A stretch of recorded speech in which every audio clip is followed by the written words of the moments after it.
Hello everybody, Team Tech here, back at it again, talking Droll and Lockbird Turbo today. And this time, we're going to be talking about how you can stop the Droll and Lockbird combo very easily, and honestly don't have to spend too much money in order to be able to have viable competitive outs to the Droll and Lockbird Turbo in Trickstars. And to be honest with you, the most powerful competitive thing that this deck has at its disposal is the Droll and Lockbird FTK. I call it an FTK because, me personally, if you get your entire hand emptied, I would just leave. I wouldn't even stay in the duel. I would just quit. I would just surrender and I wouldn't even dare play it out the rest of the game. So that's why I call it an FTK for my personal preference. But I'm going to talk about why this combo is overrated. This combo relies on you having this card in your hand at all times. You're not always going to open Droll and Lockbird in your opening hand. That would be retarded if you do, and if you would open up Droll and Lockbird every time that you play this deck, this would be the deck for you. And I would tell you, buy this deck ASAP if you are lucky enough to see this card in your hand every turn. As you guys already know, this is a heavy burn-based deck. But to be honest, the burn is not anything for you to be too worried about. Because, for me personally, the burn aspect of the deck is not the biggest threat of the deck. It's the barrier statue edition of the deck and the Droll and Lockbird version of the deck that is most threatening. It's just so powerful. It could be so powerful if, keep in mind, keyword, if your opponent manages to resolve it. But resolving this one relies on your opponent having Droll and Lockbird in their hand when they play this deck all the time. That's not always going to happen. And also, this deck relies on cards like Chain Summoning. If they play it, Door to Darkness, do that Infinite Door to Darkness shit. But it relies on some very luck-sacky plays in order for the deck to be very high-tier and competitive. And this is why I feel the deck is not really going to get anything above 5% dominance over the entire TCG meta. If you guys remember when Lithium did his meta-analysis of the OCG, they got 5% of the whole pie chart of dominance in the OCG. And that's because the deck is very luck-sack based and kind of relies on having certain plays available to it at certain times. So yeah, the Droll and Lockbird combo is overrated because you have to see this shit in your hand all the time in order for it to work. And you're not always going to see it in your hand.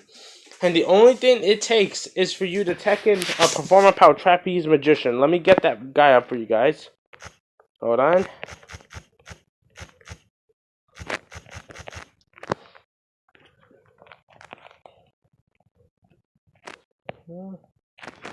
Oh, whoops. Perform age. What the fuck am I typing? Am I going retarded or something? This guy. Let's read his effect. You never take damage if the amount is less than or equal to this card's attack points. The only thing you have to do is tech in a copy of this guy into your extra deck somehow and be able to consistently summon it turn 1, and Trickstars will never be able to burn you to death. This guy is hilarious against the deck. But you know what? No, it doesn't stop there. There's more. This guy, Hanewata. The card that used to be not so good back in the day. But now, if Trickstars end up coming up at my locals, I'm taking in some copies. I'm taking in 2 to 3 copies of this in my Herald deck because I could do my Ben 10 Herald, play, summon Herald, Ben 10, get back to hand with the Dawn the Herald Ritual, Ben 10, search Hanawana, and I'll be able to just play this as a hand trap off of my hand, so none of their cards will be able to do any card effect damage to me. And it's just such a good play to have available in the deck. And Hanawana can actually be splashed into anything. And keep in mind, this is a tuner, so opens up some synchro plays for you. But yeah, it is the burn aspect of the deck is so easy to take out. And the last card that I feel that you should run, that if you want to run to counter burn, Des Wombat. If you have Des Wombat on the field with, say, like a Moon Mirror Shield or something like that, your opponent will never be able to game you because because Trickstars have Honest and things like that. Honest can't get over this thing if it has a Moon Mirror Shield on it, and the burn aspect of the deck will never be able to push through for game. And you can't Solemn Strike this, so their only best bet is to have a Solemn Warning or something like that in the deck. And so this proves that the burn aspect alone is just so easy to overcome. And there are probably some other anti-burn cards that I didn't cover here that you can technically tech in to your deck. There's some other anti-burn cards that you can play that I didn't discuss. But I'll let you guys figure out that stuff. So yeah, the burn aspect is so easy to overcome, so the only challenging aspect of the deck left to really overcome is the Droll and Lockbird combo. Because a lot of people do not want to play the deck with Barrier Statue, because a lot of people say it bricks. No, it doesn't brick. It's just that Team Samurai X1 is a horrible deck builder, and he doesn't know how to make the Barrier Statue work for him. With the Ties of the Brethren play. Ties of the Brethren and Barrier Statue is such a broken play. It works so well in Herald. Check out Team King of Games if you want to see more of that. But, yeah. A little small discussion before I go on and ramble on about Droll and Lockbird about how easy it is to take it out. I don't profile Herald on my channel because Team King of Games is the one that basically showed me how to do the deck right. I feel if somebody has the right to profile the Herald decks, he has the right to profile them. Because if I profile them, it's going to be very similar to his deck list. And I don't want to profile things on my channel that are similar to what other people profile. I'll probably only profile it once I take it in my logos and I top with it. Again. So, yeah. It's just out of self-respect for Team King of Games here. But anyways, let's get into how So yeah, the Barrier Statue is not going to be played. Because apparently people think it's bad and it bricks. No, it doesn't. You're just not doing the deck right. The Barrier Statue is just not meant for you, so your deck is not going to be able to reach the high ceiling that it normally would be able to meet. So you don't have to worry about that. You just have to worry about Burn and Droll and Lockbird Turbo. Those are the only two things you have to knock out of the way, and the moment you do that, the deck is automatically gone. You're never to be seen again. Droll and Lockbird with Trickstar Reincarnation, there's a lot of easy ways you can just simply out this. First, and probably my most preferred way, because this card is still dirt cheap to this day. Artifact Lancia. It's seen high success in the OCG. I did a huge buyout on this a few days ago. Artifact Lancia is just such a broken card. And it's seen high phenomenal success in the OCG. Very high levels of success. Very. And you can technically chain Lancia to Droll and Lockbird. And this card, Trickstar Reincarnation right here, is not going to work. That's right. Reincarnation will fizzle out and nothing will happen beyond that. You just won't be able to add cards from your deck to your hand while you're drawing or searching for that turn. But at the same time, you still get to keep your hand. Just an amazing play. And following along those lines, Chaos Hunter is a great card too. Because that deck does indeed have to special summon at one point or another. So Chaos Hunter, and since people are not playing the Barrier Statue in the deck because, I don't know, they're retarded or something, Chaos Hunter will always be able to go off on the field. Unless if your opponent strikes it, which is probably not going to happen if they're going first. Thus, this card will prevent your opponent from being able to use any cards that were banished. It doesn't say that your opponent. It doesn't say that your opponent cannot banish. Let me tell you what your opponent cannot banish cards means. It doesn't mean that your opponent Like, cards can't be banished on your opponent's part. That's what it means. Like, your opponent cannot commit the action of banishing cards, period. It's one-sided Imperial Iron Wall. It says that your opponent cannot commit the act of banishing cards anywhere, period. Any effects that your opponent would have of banishing automatically become null and void. They fizzle out. Thus, this is great against Trickstar Reincarnation because none of this card's effects will be able to go off in the first place.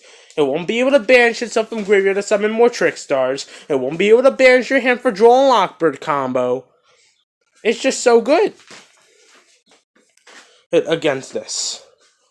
Another way you have is doing Side-Frame Gear Gamma on the chaining to DROLL and Lockbird.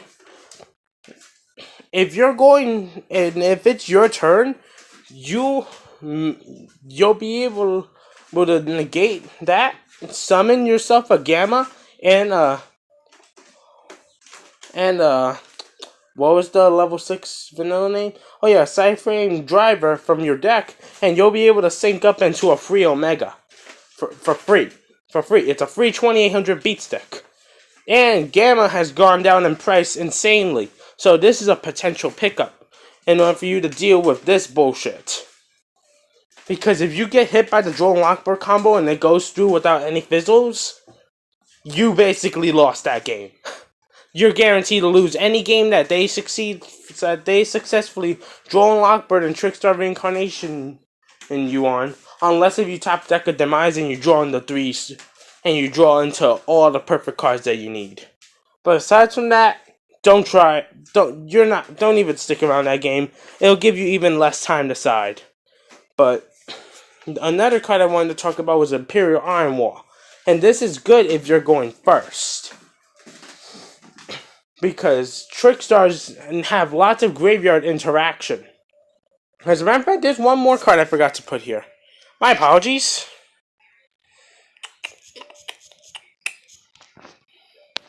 Necro Valley is another great card you can use in order to deal with this. And along those lines, hold on. Kaiku the Ghost Destroyer is another great choice. And to rub more salt on the wound,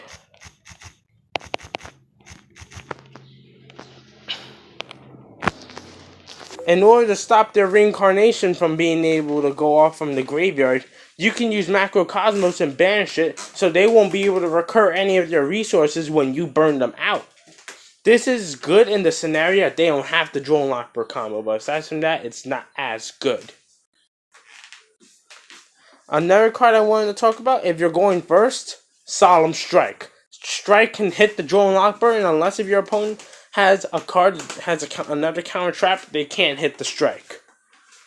Necro Valley is actually amazing against the deck. It stops the entire deck's graveyard interaction. It prevents them from banishing cards. It prevents the banishing of cards, period. Although this card may have neg interactions with your deck too. But it could work. I'm not gonna lie. And now, Dark Bribe is another amazing card. Because you can hit Trickstar Reincarnation with Bribe. And you're not really concerned with your opponent drawing a card. Like, that's not on your list of priorities to take care of.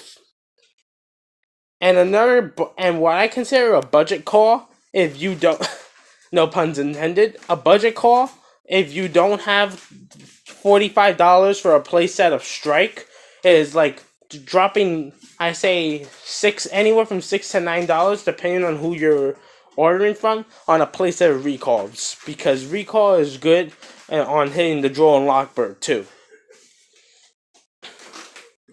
So yeah, conclusion made by this, the Trickstar deck is definitely better than Chainburn in its prime. But is it really that broken? No. Can it win games and can it top? Yes. But is it really that, could it really be that big of a threat? Yes. If you know how to take care of it, will it continue to be a threat? No. Because this deck has so many ways that you can literally just knock it out of the ballpark. You can side cards for burn. You can sign cards that banish things from all cards that would dare touch the graveyard, like Macrocosmos or Banisher of the Radiance. You can even side other barrier statues that are not light, because this deck has to special summon at times. You can side cards that stop all graveyard interactions, like Necro Valley, and basically tell you to take your graveyard and burn it. You can side cards that stop burn. You can side cards that stop monster effects. You can stop cards that stop banishment entirely for one turn. You can side cards that stop banishment permanently while they're on the field. This deck has way too many ways for it to be beaten. And a lot of these cards that you can play in the deck wouldn't hit your wallet for you to buy all these cards most of these cards that I put here on the list. They will most likely go for less than $2. Some of these cards, maybe even less than $1. I know Artifact Lancia is anywhere from 70 to 75 cents online right now, because nobody's playing this card. I took the advantage of that and I brought this shit out. And this deck is just so many ways to take it down. And one of those key ways is to go first, because this deck relies on going first. If you go first and you establish Imperial Iron Wall on the board, unless this deck opened up like a Twin Twisters or a Cosmic Cyclone or something like that, it can't out the Imperial Iron Wall. And keep in mind that this deck can't really run cards like Zephion the Time Lord either, because this deck, just like any other deck in Yu-Gi-Oh, is focused on those two things: Drone Lockbird combo and Infinite Burn to kill off your opponent.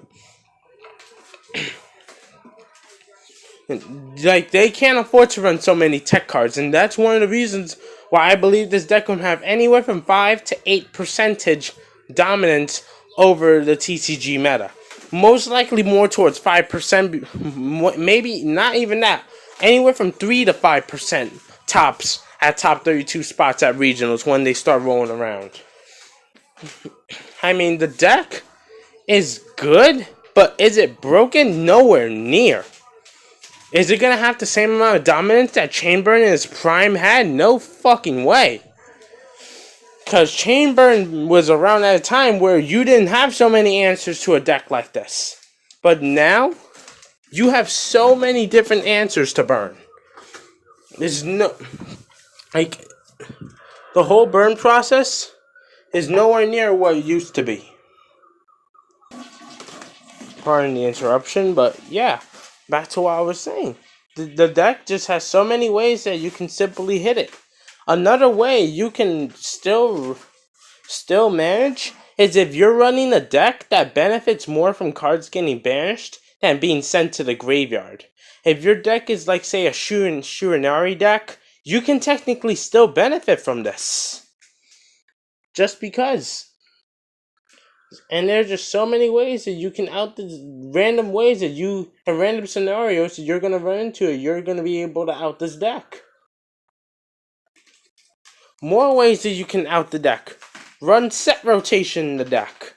In order to be able to, like, if you go first, you can use set rotation. Give yourself, like, say, if you're running Wind Witch Invoked, give yourself the Magical Meltdown field spell and give your opponent Close Force. They destroy the Close Force, they can't activate Trickstar Light Stage that turn. That cuts out a lot of consistency from the deck. Other ways you can stop the deck: run cards that restrict special summoning, like Fossil Dyna or something like that.